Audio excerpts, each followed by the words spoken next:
High সবার, কি অবস্থা? কেমন আছেন? তো একটা বিষয় হঠাৎ করে নজরে পড়লো, তাই কথা না বলে পারছি না।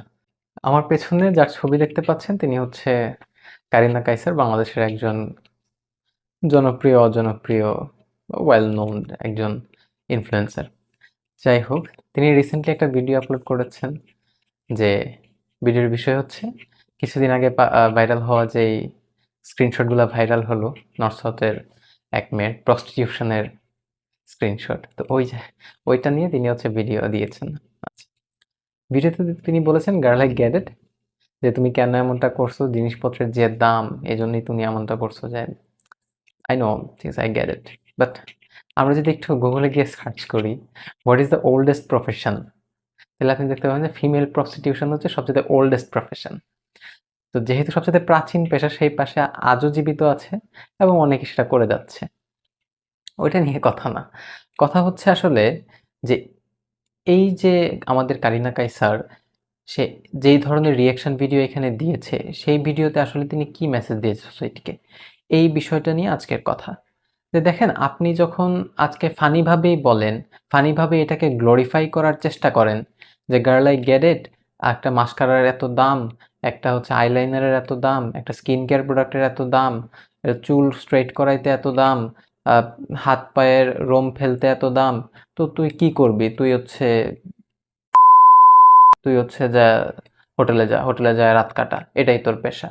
কিন্তু অ্যাকচুয়ালি যখন আজকের যুগে যখন এই ধরনের একটা মেসেজ দেওয়া হয়, তখন এই মেসেজগুলাতে অ্যাকচুয়ালি উনি তো অনেকে ইনফ্লুয়েন্স করেন। সেই অনেকের মধ্যে এমন হতে পারে কয়েকজন হচ্ছে সত্যি সত্যি ইনফ্লুয়েন্স হয়ে গেল, তার দায়টা আসলে কে নেবে? তারপর আরেকটা বিষয় দেখেন, যখন হচ্ছে সেই মেয়েটা কোনো একটা কলে যায় এভাবে, সে যখন কলে গিয়ে যদি সে গণধর্ষণ হয়ে আসে, তখন এই দোষটা আসলে কার হবে? ঠিক তেমনি কারিনা কাইসারের এই ভিডিও দেখে যখন কেউ এই ধরনের রিস্ক নেয়ার চেষ্টা করবে বা এই ধরনের জীবনকে আয়ত্ত করার চেষ্টা করবে, তখন তার দায়ভারটা অ্যাকচুয়ালি কি হবে? আমি বলছি না যে তিনি ডিরেক্টলি ওরকম কোনো মেসেজ দিয়েছেন, কিন্তু ফানিভাবে বললেও না, একটা আপনার আপনার জায়গা থেকে আপনার একটা দায়বদ্ধতা থাকে, যে একটা সমালোচনাকর বিষয়, সেখানে আপনি সমালোচনা না করে সেটাকে নিয়ে একটা ফানিভাবে একটা প্যারোডি করে দিলেন। কিন্তু সেই প্যারোডিটা অ্যাকচুয়ালি মানুষ কিভাবে গ্রহণ করছে তার দিকেও আপনাকে দৃষ্টি দিতে হবে।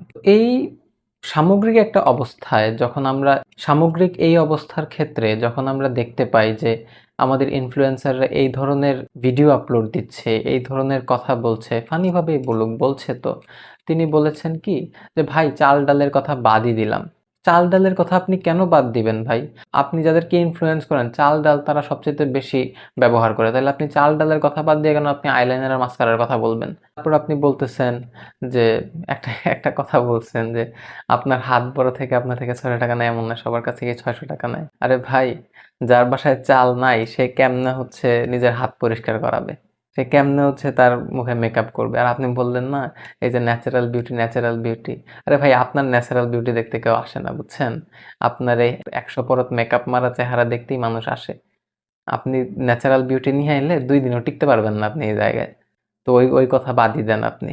আরেকটা হচ্ছে, কেউ যদি জানেন একটু কমেন্ট করেন তো, এই মহিলা কোন জায়গা থেকে শপিং করে? 40,000 টাকা তার ড্রেসের দাম। সে ড্রেস কেনার জন্য হচ্ছে তার এখন ঘুরে ফিরে বেড়াইতে হবে আরেকজনের সাথে। তো কারো যদি মানে ওনার যদি এতই শখ থাকে, তো আমরা চাই না যে আমাদের আর কোনো বোন এইভাবে বিপদে পা পা ফেলাক। যদি এমনটাই হয় তাহলে ওনারা বলবো, আপনি এক কাজ করেন, আপনার বিকাশ নাম্বার দিয়ে দেন, আমরা সবাই 5 টাকা করে ড্রপ করব আপনার বিকাশে। ঠিক আছে? ভালো থাকবেন। ধন্যবাদ সবাইকে।